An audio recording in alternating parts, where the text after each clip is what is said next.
তোমার সাহস দেখে আমার অবাক লাগছে বিলাস দত্ত। তুমি টাকার লোভ দেখে আমাকে ডেকে পাঠিয়েছো আর ভেবেছো টাকা দিয়ে আমাকে দাবিয়ে রাখবে।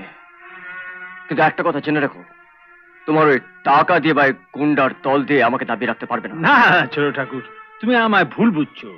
আমি সত্যি সত্যি চাই তুমি বেশ ব্যবসা ট্যাবসা করে আর অনেক বড় হও। আমার এই যা কিছু সব তো তোমার বাবার দেয়া। আমার সুখ স্বাচ্ছন্দ্যের ব্যবস্থা তো তিনিই করে গিয়েছিলেন। সে সুখ আর বেশি দিন সইবে না।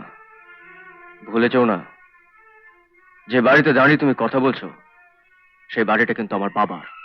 100 বার। আমার বাবা তোমাকে কিছু দিয়ে যাননি, তুমি তাকে ঠকিয়ে সবকিছু নিয়েছো।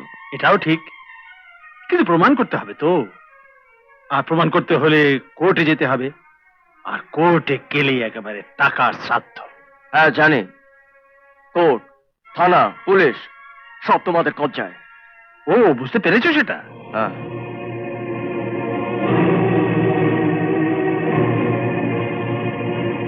কোর্টে আমি যাব না, কিন্তু এই হাত দুটোকে তুমি চিনে রাখো। এই হাত দুটো যেরকম মানুষের উপকারে লাগতে পারে, তেমনি দরকার পড়লে শয়তানদের গলা টিপে শেষ করতে পারে। কিন্তু তার আগে নিজের আখেরটা গুছিয়ে নাও ছোট ঠাকুর। আমি সত্যি তোমার ভবিষ্যৎটা উজ্জ্বল করে দিতে চাই। তুমি আমার ভবিষ্যৎকে উজ্জ্বল করে দিতে চাও, আর আমি তোমার ভবিষ্যৎকে অন্ধকার করে দিতে চাই। জবাবটা ভালোই দিয়েছো। যাক, আমি আমার নিজের বিবেকের কাছে পরিষ্কার হয়ে গেলাম।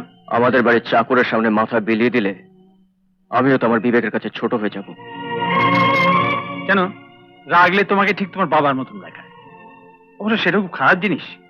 রাগ হচ্ছে চন্ডাল। আমি কখনো রাগি না। এই যে আমাকে চাকর বললে, আমি রাগি। তা চাকরের বাড়িতে একটু মিষ্টি চা বুঝবে না, ওটা তুমি খাও। রুসবে না? আমি খাবো? খেলাম তো, তোমাদের সম্পত্তি খেয়েছি, এবার তোমাকে খাবো।